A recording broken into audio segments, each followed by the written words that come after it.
Timing is everything, except when it comes to being. We often hear the expression, timing is everything, and in many ways it is true. Timing matters when we are planning a trip, catching a flight, planting a garden, negotiating a contract, meeting a friend, launching a project, or coordinating with others. Much of life requires us to live by clocks, calendars, schedules, deadlines, and seasons. The world of doing depends on timing, but the world of being does not. This is where we often confuse ourselves. We take a truth that belongs to the outer world and mistakenly apply it to the inner one. We tell ourselves that we will be happy when the timing is better. We will feel peaceful when the pressure lifts. We will be grateful when the outcome is secure. We will begin living fully after the next milestone, the next success, the next apology, the next recovery, the next sign that life has finally arranged itself properly. In the world of doing, timing may be everything, but in the world of being, now is everything. There is no better moment than this one to become present. There is no future appointment with peace. There is no tomorrow when it comes to how we choose to inhabit our own mind. The only place where we can feel anything, forgive anything, release anything, love anything, or awaken to anything is now. The mind, however, is a traveler. It wanders easily into the past and future. It replays what hurt us. It rehearses what might threaten us. It edits old conversations. It imagines future disappointments. It returns to moments where we were wounded, embarrassed, misunderstood, betrayed, or afraid. Then it leaps forward into scenarios that have not happened, carrying worry as though anxiety were a form of preparation. In this way, the mind can turn time into a cage. The past can become a prison of regret. The future can become a prison of fear. We become trapped between what cannot be changed and what has not yet arrived. And while we are living in those imagined or remembered spaces, the present moment, the only moment in which life is actually happening, quietly waits for us to return. This is why mindfulness is not merely a relaxation technique. It is a liberation practice. Mindfulness invites us to notice where we have gone. It gently asks, are you here, or are you living inside a memory? Are you here, or are you being pulled into a future that may never come? Are you here, or are you postponing your own happiness until life gives you permission? The great surprise is that the present moment is not empty. It is not a thin slice of time between yesterday and tomorrow. It's a spacious place. When we enter it fully, it can feel almost timeless, breath by breath, sensation by sensation, sound by sound. We begin to discover that now is not small, it is vast. In the present moment, we do not need to erase the past. We do not need to pretend painful memories never happened, nor do we need to deny that the future requires attention and responsibility. Planning has its place. Reflection has its place. Learning from experience has its place. But we do not have to live there.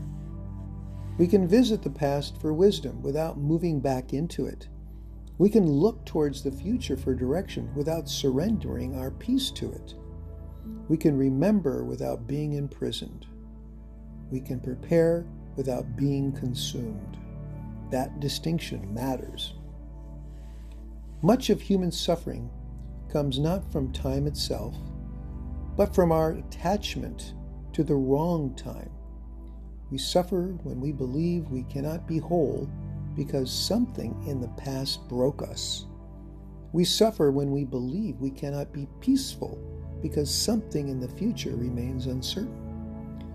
We suffer when we hand over our emotional life to moments that are not actually here.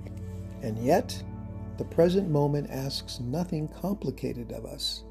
It does not ask us to solve our entire life. It does not demand that we become enlightened, perfect, productive, impressive, or invulnerable. It simply asks us to arrive, to breathe, to notice, to soften, to be. This is where happiness becomes less dependent on circumstance and more connected to consciousness. Bliss is not always a dramatic feeling. It may not arrive as ecstasy or celebration.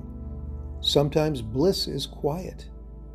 It is the relief of no longer fighting the moment. It is the small peace of breathing without argument. It is the gentle awareness that right now we are alive. Right now there is something to notice. Right now there is something to appreciate. Right now there's a way to unclench the heart. We often postpone bliss because we believe we have not earned it yet. We think we must first resolve every problem, heal every wound, complete every obligation, and secure every outcome. But this is one of the mind's great deceptions. If we wait until life is perfectly arranged before allowing ourselves peace, we may wait forever. There will always be something unfinished. There will always be some uncertainty. There will always be a reason to delay joy if delay has become our habit. But being is not a reward for the latter. It is a foundation for now.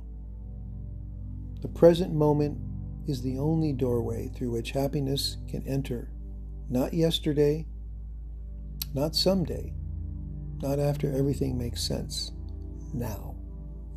This does not mean we should become passive. It doesn't mean we stop planning, striving, caring, grieving, building, or repairing. The world still needs our action. Our loved ones still need our attention. Our responsibilities still deserve our care. But our being does not have to wait for our doing to be complete. We can act from peace rather than chase peace through action. We can work from wholeness rather than work desperately to become whole. We can plan for tomorrow without sacrificing today. We can honor the past without letting it define the atmosphere of our inner life. There is freedom in realizing that no clock controls the soul. The calendar may govern our appointments, but it does not govern our capacity to awaken. The clock may measure minutes, but it cannot measure presence. The future may call for preparation, but it has no right to steal the only moment in which we can actually live.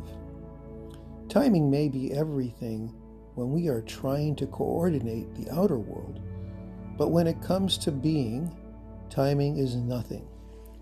Presence is everything, and presence is always available now.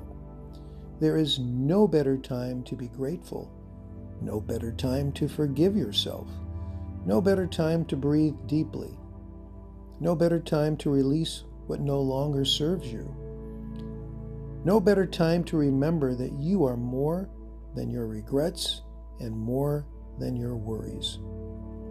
There is no better time to be blissful, not because life is perfect, but because this moment is real, and this moment is where you are free.